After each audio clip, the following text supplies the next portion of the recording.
Saya punya pengalaman ditahan 6 tahun dalam penjara. Bukan korupsi, karena itu tahun 72 KPK belum ada.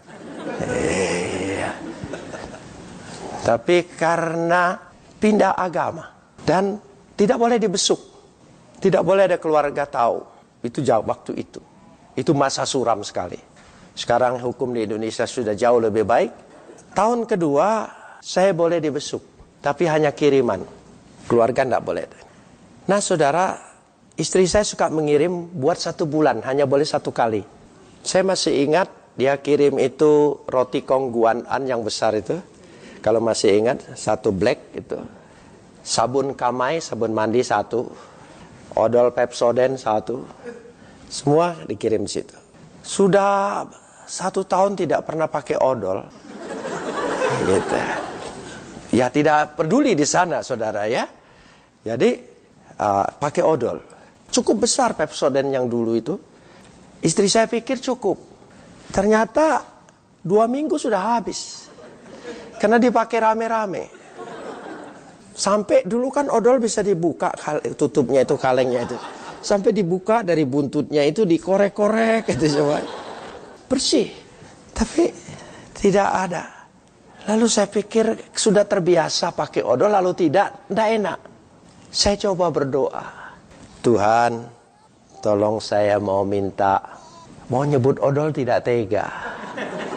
Karena saya ini orang Protestan tidak biasa diajar doa minta yang kecil-kecil. Biasanya doa syafaat itu untuk negara, untuk presiden, untuk segala macam. Nggak pernah diajarin untuk minta odol. Jadi kayaknya cengeng sekali kalau minta odol dengan Tuhan. Tapi ini karena kebutuhan, jadi terpaksa saya mengucapkan, Tuhan, ya odol lah Tuhan. Gitu ya. Saya minta odol. Tapi pikiran saya, siapa tahu istri saya kirim mendadak. Karena suami istri itu ada kontak. Suami istri itu ada kontak loh. Saya kalau pergi ke daerah kemana, pulang mau makan sayur asem, itu pasti tersedia tanpa dihubungin dulu.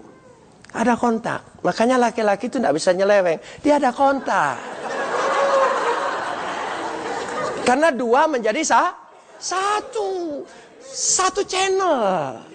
Hati-hati, belum ada buktinya, tapi dia rasa itu. Nggak bisa itu. Itu. Makanya sudahlah. Ya, malahan kalau suami istri bukan hanya 1 channel. Suami istri itu makin lama makin mirip mukanya. Lu ya percayalah. Kayak adik kakak kan. Padahal orang mana. Jadi mirip. Saya punya jemaat majelis lagi. Suaminya orang Batak, istrinya orang Sunda. Kan beda antara Batak dengan Sunda itu. Sunda kan imut-imut. Batak kan agak bersegi gitu. Tapi setelah menikah, itu istrinya bisa agak bersegi, ya.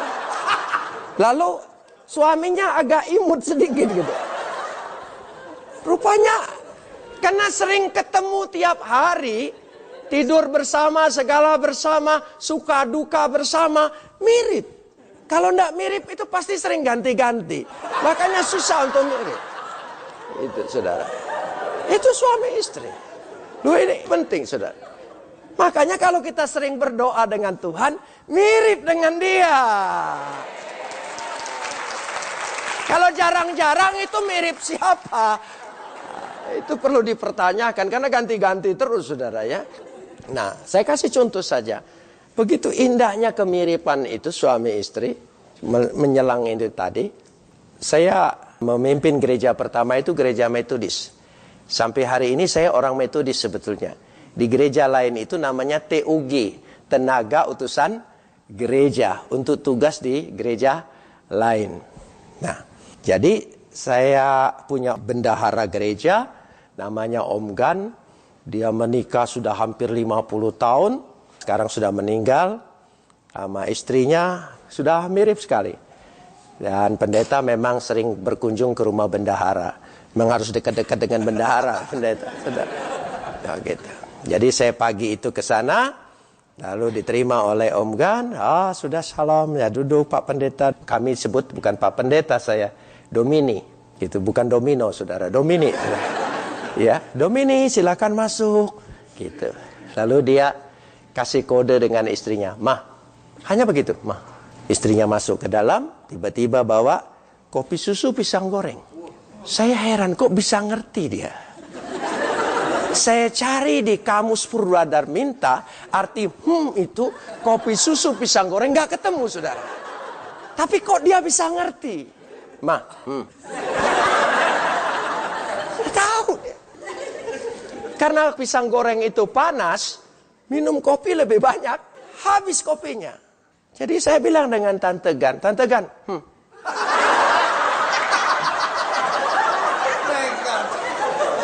Lalu Tante Gan jawab begini, Domini jangan genit sama orang tua.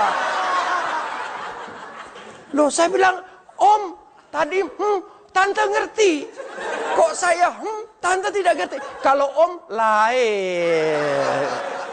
Karena suami istri itu sudah tahu. Makanya kalau kita sering berdoa, Tuhan ngerti dia, saudara. Ya. Orang lain tidak ngerti, dia ngerti, saudara. Ya, tidak usah takut itu, saudara. Dia sangat ngerti sekali. Itu pentingnya bergaul dengan Tuhan. Bagaikan bergaul suami istri. Suami istri itu begitu indahnya. Saya lanjutkan kesaksian saya tadi. Lalu saya pikir-pikir, istri saya ngirim, istri saya kirim. Nah, di penjara itu dari jam 9 boleh terima besuk kiriman atau ketemu orang sampai jam 2 siang.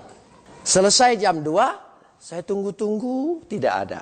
Dari jam 2 sampai jam 5, saya kadang-kadang suka dapat kiriman tiba-tiba dari teman baik saya, baru saja meninggal. Seorang pengacara yang sering datang ke Surabaya, yaitu Adenan Duyung Nasution. Dia selalu saja mengirim uang 50.000, waktu itu 50.000 titip dengan kepala kejaksaan. Nah, saya pikir dari jam 2 sampai jam 5, saya rubah iman saya. Bang Buyung kirim, Bang Buyung kirim, Bang Buyung. Sampai jam 5 tidak ada. Jam 5 kami semua sudah mandi, masuk kamar, apel. Dan apel, saya jadi kepala kamar melapor petugas. 3, lengkap. Gitu. Itu gunanya ditahan lebih lama. Jadi kepala, saudara. Gitu. Jadi sampai di sana. Sudah saya doa sore, Tuhan, saya tahu Engkau sibuk. Soal odol, soal kecil sekali. Imannya saya kuat-kuatkan sendiri, saudara ya. Saya cari jawaban sendiri. Saya hamba Tuhan yang terlalu kecil dan naib, tidak punya karunia yang besar-besar. Tuhan bicara, malam dibawa ke sorga, siang turun lagi. Saya enggak. Saya cukup Tuhan bicara di pikiran, di hati, saudara. Itu kalau yang itu sudah kelas tinggi. Saya kebetulan kelas kambing saja. Jadi enggak sampai dengar suara Tuhan, Tuhan bicara. Saya minta dengan Tuhan, jangan. Saya cukup mantapkan hati saya, iman saya sudah percaya. Enggak usah pakai bersuara di telinga. Gitu. Sudah sampai di sana. Lalu saya mantapkan diri sendiri, iman saya sendiri, Tuhan terlalu sibuk untuk urus ini. Kira-kira jam 7 malam, pintu kamar saya dibuka. Ada orang baru ditangkap masuk. Dan orang ini masuk, lirik kanan kiri. Dia agak ketakutan. Dan rupanya dari tampang 3 orang ini, tampang saya agak lebih sedikit tidak kriminal. Jadi dia deketin saya. Lalu dia bilang, kok boleh enggak saya tidur di sini? Oh boleh. Saya kasih tikar, saya kasih bantal. Saya banyak tikarnya. Warisan yang bebas-bebas itu kan. Itu gunanya ditahan lebih lama dapat warisan itu. Jadi orang bebas tinggalin. Sebab ada perkataan jangan bawa barang yang sudah dipakai di penjara. Nanti kamu balik lagi ke sini kalau dibawa. Gitu. Jadi itu memang ditakut-takuti supaya ditinggalkan semua, saudara. Jadi saya kasih pinjam. Lalu dia bawa kantong plastik. Lalu dia bilang, kok boleh titip ini? Oh boleh. Saya lihat di situ, saya kaget. Isinya odol. Tidak tanggung-tanggung, 10 odol. Loh, kok ini bisa odol semua? W punya toko. Waktu W ditangkap, W gugup. W kira masukin sabun, masukin apa. Rupanya yang dimasukin odol semua. Saking gugupnya. Jadi waktu diserahkan saya, 10 odol. Kan sikat gigi tidak boleh pinjem. Jadi dia tidak sikat gigi karena dia tidak punya, saudara. Odol saya milik 10. Tuhan itu cara menjawabnya lain sekali. Saya atur lewat istri saya atur lewat teman baik saya.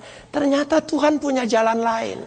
Dari situ saya belajar cara Tuhan mengabulkan doa kita tidak pernah bisa apa kita pikirkan. Dia selalu punya cara yang lain sekali. Besoknya jam 8 dia dipanggil keluar, diperiksa di kejaksaan. Sampai jam 5 sore belum pulang. Ketika apel saya bilang dengan petugas, 4 di luar 1. Oh, hapus saja. Kenapa? Itu orang salah tangkap. Namanya sama, tapi orangnya lah lain. Rupanya dia ditangkap hanya untuk kirim.